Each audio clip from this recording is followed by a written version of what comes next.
2028 ಭಾರತೀಯ ಜನತಾ ಪಾರ್ಟಿ ಸರ್ಕಾರ ಬರೋದು ಫಿಕ್ಸ್. 2028 ಭಾರತೀಯ ಜನತಾ ಪಾರ್ಟಿ ಸರ್ಕಾರ ಬರೋದು ಫಿಕ್ಸ್. ವೀರ ಮಧುಕರ್ ನಾಯಕ್ ಬೇಕು, ನಮ್ಗೆ ಸಂಗೊಳ್ಳಿ ರಾಯಣ್ಣ ಬೇಕು, ಭಗೀರಥ ಮಹಾರಾಜ್ ಬೇಕು, ಬಸವಣ್ಣವ್ರು ಬೇಕು, ಎಲ್ಲರನ್ನು ಕರ್ಕೊಂಡು ಹೋಗಿದ್ದಾರೆ. ನಿಮ್ ಶಕ್ತಿ ಹೆಚ್ಚಾಗ್ತೈತಿ. ಎಲ್ಲರೂ ಪ್ರೀತಿ ವಿಶ್ವಾಸದಿಂದ ಎಲ್ಲಾ ಸಮಾಜ ಒಂದಾಗಿ ಒಕ್ಕಟ್ಟಾಗಿ ಹೋದ್ರೆ ಭವಿಷ್ಯದಲ್ಲಿ ಬಹಳ ಒಳ್ಳೇದಾಗ್ತೈತಿ. ನಾವೆಲ್ಲರೂ ಇವತ್ತು ರಾಮದುರ್ಗದಲ್ಲಿ ನಾವೆಲ್ಲರೂ ಯಾಕಂದ್ರೆ ನಮ್ದಾದಂತ ದೊಡ್ಡ ಗುಂಪು ಒಂದು ಸಂಘಟನೆಯಾಗಿ ಶಕ್ತಿಯಾಗಿ ಶುಗರ್ ಫ್ಯಾಕ್ಟರಿ ಇಲೆಕ್ಷನ್ ಮಾಡಿದೀವಿ. ಸ್ವಲ್ಪ ಸೀಟ್ ಬಂದು ಮನ್ TFC ಇಲೆಕ್ಷನ್ ಅಥವಾ ನಮ್ ಜಗತಾಪ್ ಹೋಟೆಲ್ ಲೀಡರ್ಶಿಪ್ ಒಳಗೆ ಅಗದಿ ಎಲ್ಲ ಅವಿರೋಧ ಆಯ್ಕೆ. ಅದು PLD ಬ್ಯಾಂಕ್ ಅಧ್ಯಕ್ಷ ನಮ್ದಾತು. ಅಂದ್ರೆ ಎಲ್ಲಾನು ಕರ್ಕೊಂಡು ಹೋಗುವಂತ ಪ್ರಾಮಾಣಿಕ ಪ್ರಯತ್ನ ನಾವು ಮಾಡ್ತಾ ಇದ್ವಿ. ಮುಂದಿನ ದಿನಮಾನದಲ್ಲಿ ನಮ್ಮಿಂದ ಆಯ್ತು, ನಮ್ಮ ಜನಗಳಿಂದ, ನಮ್ಮ ಲೀಡರ್ಶಿಪ್ ನಿಂದ ಈ ಭಾಗದಲ್ಲಿ ಇನ್ನೂ ನೀರಾವರಿ ಕೆಲಸಗಳಾಗ್ಲಿ, ರಸ್ತೆ ಆಗ್ಲಿ ಅಥವಾ ಎಜುಕೇಶನ್ ಆಗ್ಲಿ ಮುಂದಿನ ಖಂಡಿತ ಮಾಡ್ತೀವಿ.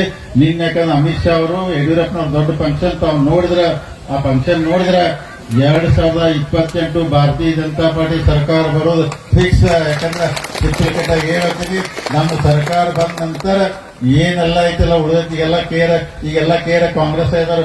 ತಾಯಂದ್ರಿಗೆ 2,000 ರೂಪಾಯಿ ಕೊಡತ್ತು, ಬಸ್ ಫ್ರೀ ಐತಿ, ಎಲ್ಲ ಅವರ ಅಂತಾರೆ. ಅದಕ್ಕೆ ಅವಾಗ ನಾವೆಲ್ಲ ಫ್ರೀ ಕೊಟ್ಟು ಕೆಲಸ ಮಾಡ್ಬೇಕಾರೆ ಹೆಚ್ಚಿನ ಕೆಲಸ ನಾವು ಮಾಡ್ತೀವಿ. ಅದಕ್ಕೆ ನಮ್ಮ ಸರ್ಕಾರ ಖಂಡಿತ ಬರ್ತೈತಿ.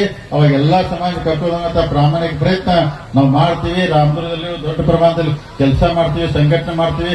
ತಾವೆಲ್ಲರೂ ಇವತ್ತೇನ್ ನಮ್ಮ ಮಹಾರಾಷ್ಟ್ರ ಅಂದ್ರೆ ವೀರ ಮಧುಕರ್ ನಾಯಕರ ಮೂರ್ತಿ ಪ್ರತಿಷ್ಠಾಪನೆ ಮಾಡಿದಂತ ಎಲ್ಲಾ ಸಂಘಟನೆ ಹುಡುಗರಿಗೆ, ಪೂಜ್ಯರಿಗೆ, ಎಲ್ಲ ಹಿರಿಯರಿಗೆ, ಈ ಮತ್ತೆಲ್ಲಾ ಬೇರೆ ಬೇರೆ ಸಮಾಜ ಎಲ್ಲ ಮುಖಂಡರಿಗೆ ಅನಂತ ಧನ್ಯವಾದ ಅರ್ಪಿಸ್ತೀನಿ. ಮುಂದಿನ ದಿನಮಾನದಲ್ಲಿ ತಾವೆಲ್ಲರೂ ಇದೇ ತರ ಒಕ್ಕಟ್ಟಾಗಿ ಒಂದಾಗಿ ಬಾಳಿ ಎಲ್ಲರೂ ಅಣ್ಣತಮ್ಮರಿಂದ ಕೂಡಿ ಹೋಗುವಂತ ಪ್ರಾಮಾಣಿಕ ಪ್ರಯತ್ನ ಮಾಡೋಣ.